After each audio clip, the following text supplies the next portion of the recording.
From your team radio, we heard you ask, am I so slow, or why am I so slow if it was clipped? And also when they replied, they gave you 3 turns where you could improve your time. Is it a surprise to you to hear that you're losing in, say, 3 corners on a lap? It's not something we hear from you normally. I'm losing all the time. That's why I've been so bad in qualifying all year. It's a normal thing. I'm used to it. You managed to get to P2 from 6th last year around here. Is it a car that gives you that potential tomorrow, or is that going to be harder? It doesn't feel like it. We've done everything.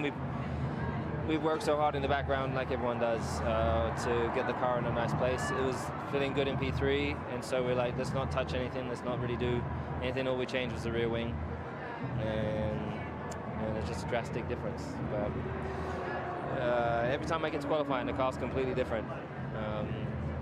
And can't pinpoint why, but it is what it is. I hope that I can strike a balance tomorrow, and of course there's so much to play for tomorrow, so I'll try and do a good job. Hi Lewis. P4 looks like a good return for a lot of hard work this weekend, but I understand from team radio comments the floor just isn't doing what you guys had maybe hoped it would do, and you want to have a proper look at it.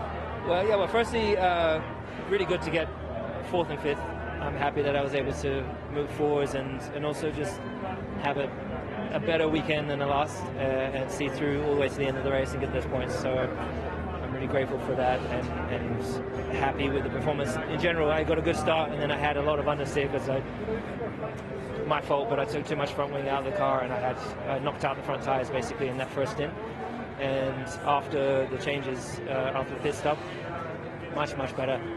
But it was a really insightful and informative race, because I could feel exactly where the car was working and where it was not. Very clear in my mind where the car is giving up. And I could see the difference between George and I also when I'm behind. So it will be interesting to see. They have now all this information for both our cars running.